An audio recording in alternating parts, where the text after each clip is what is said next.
اللہ رب العزت نے جس موقع پر نور سیدہ کو خلق فرمایا، اس موقع پہ اللہ نے فرمایا تھا کہ میں نے اپنے نور عظمت سے سیدہ کو خلق کیا ہے۔ اور اس موقع پر جب جناب سیدہ کے نور کو وفتق نور فاطمہ، پروردگار نے نور سیدہ کا ایک ٹکڑا لیا، وخلق منہ السماوات والارض، اللہ نے اس ایک ٹکڑے کے ذریعے سے آسمانوں کو اور زمین کو پیدا کیا۔ اور اس موقع پر فرمایا تھا کہ یہ نور سیدہ کی بنا پر خلقت پا رہے ہیں، وَنُورُ فاطمہ من نور اللہ، جناب سیدہ کا نور اللہ کے نور سے ہے۔ اور پھر فرمایا تھا کہ کوئی مقابلہ نہیں ہے آسمانوں اور زمین کا جناب سید عالمیان سے۔ یہ حضور اکرم کی مشہور حدیث ہے جو میں نے آپ کے سامنے عرض کیا۔ اس کے بعد کا جو ٹکڑا ہے بڑا قیمتی ہے۔ بہرحال بقیہ شخصیتیں، سرکار امام حسن کی خلقت، سرکار امام حسین کی خلقت، وہ ساری باتیں۔ اس کے بعد اللہ رب العزت نے، چونکہ ملائکہ خلق ہوئے ہیں سرکار امیر المؤمنین کے نور سے، اور جناب سیدہ کے نور سے آسمانوں اور زمین کو پیدا کیا گیا، جیسے ہی نور سیدہ کی تجلی ان ملائکہ نے دیکھی، یہ سب سجدے میں گر پڑے۔ یعنی اس کے معنی ہے کہ نور سیدہ جہاں پر آ جاتا ہے وہاں پہ سجدے بڑھ جاتے ہیں۔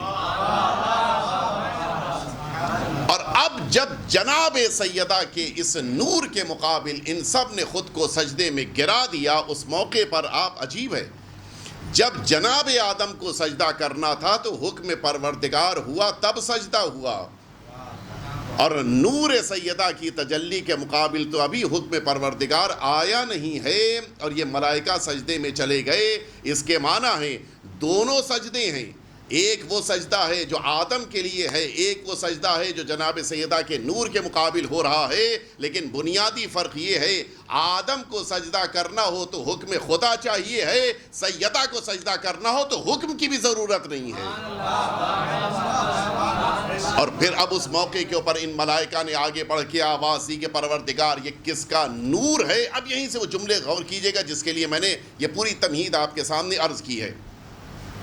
آواز قدرت آئی کہ ہذا نور امتی فاطمہ الزہرا، یہ میری کنیز سیدہ کا نور ہے، فلذا سمیت امتی الزہرا، اور اسی بنا پر کہ ان کا نور آسمانوں اور زمین میں چمکا ہے، ان کا نام زہرا ہے۔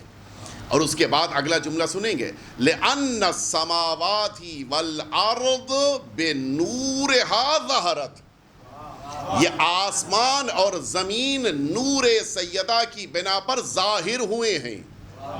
یعنی اگر سیدہ نہ ہو تو نہ آسمان دکھائی دے گا نہ زمین دکھائی دے گی۔ اور اگلا جملہ سنیں، فرمایا کہ وَهَٰذِهِ ابْنَةُ نَبِيِّي وَزَوْجَةُ وَصِيِّي وَحُجَّتِي عَلَىٰ خَلْقِي، یہ میرے نبی کی بیٹی، میرے وسیع کی زوجہ ہیں، اور اگلا جملہ میرے مخلوقات، خلقی، میرے مخلوقات پر میری حجت ہیں۔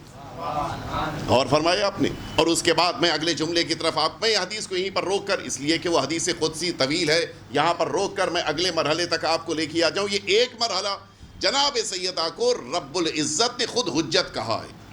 دوسرا مرحلہ وہ حدیث تفسیر اطیب البیان کی آپ کی نگاہوں کے سامنے ہے، ہمارے اور آپ کے 11ویں امام امام حسن عسکری علیہ السلام نے، مولا نے یہ جملہ فرمایا کہ نحن حجج اللہ علی خلقہ وجدتنا فاطمہ ہی حجت اللہ علینا، ہم اللہ کے مخلوقات پر حجت پروردگار، اور ہماری جدہ ماجدہ ہم اماموں پر حجت پروردگار ہیں۔ یہ حجت